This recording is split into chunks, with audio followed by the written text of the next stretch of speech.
नमस्कार प्रेक्षकांनो. मराठी विश्वातील अनेक कलाकार मंडळी अनेकदा त्यांच्या वैयक्तिक आयुष्यात अनेक कठीण प्रसंगांना सामोरे जात असतात. याबाबत ते सोशल मीडियाद्वारे आपल्याला चाहत्यांपर्यंत नेहमीच माहिती पोहोचवत असतात.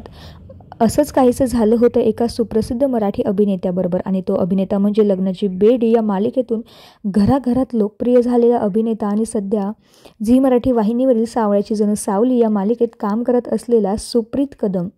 सुप्रीत कदमने आपल्या सोशल मीडियावर एक पोस्ट शेअर केली आहे, ज्यातून त्याने पुन्हा पुनर्जन्म झाल्याचं सांगितलं आहे.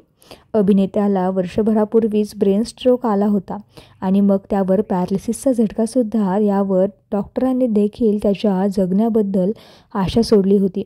मात्र अभिनेते या आजाराचा सामना केला होता. तर सुप्रीतने सोशल मीडियावर पोस्ट केली आहे. त्यामध्ये तो म्हणतोय की दिवसामागून दिवस गेले आणि आज त्या गोष्टीला वर्ष झालं. हे वर्ष म्हणजे खूप काही शिकून गेलं, खूप गोष्टींचे महत्त्व शिकून गेलं. कारण मागच्या वर्षी याच दिवशी मला ब्रेन स्ट्रोक येऊन पॅरालिसिस अटॅक आला होता. काही वेळासाठी डॉक्टरने सुद्धा गॅरंटी सोडली होती.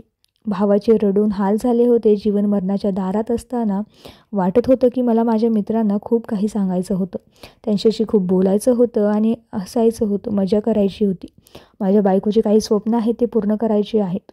वीराला शाळेत जाताना बघायचं आहे. माझं एवढंच आयुष्य होतं. यापुढे तो म्हणतोय, पण ते म्हणतात ना की आपल्याला कुठेतरी चांगलं काम करतो ते कामी येतात. असंच काहीसं झालं. देव माझ्याबरोबर होता, पण देवाला प्रत्येक ठिकाणी मला मदत करणं शक्य नाही. म्हणून त्यांनी माझी काही माणसं माझ्या आयुष्यात नेमून दिली. मला दुसरे जीवन देणारे माझे मित्र शुद्धीत आलं तेव्हा सगळं समोर उभं होते, अगदी देवासारखे. वाटलं नव्हतं सारे देवाच्या रूपात माझ्यासोबत येतील, समोर येतील. आयुष्याची भांडणं झाली, जे गैरसमज झाले ते सगळे विसरून माझ्याबरोबर उभे होते. यापुढेही तो असेही म्हणतोय की या सगळ्यात एक गोष्ट प्रकर्षाने सांगू इच्छितो की गैरसमज, राग, रुसवे, दुश्मन हे सगळं मनापासून जिवंत असेपर्यंत एकदा तो निघून गेला की राहतो तो फक्त पश्चाताप.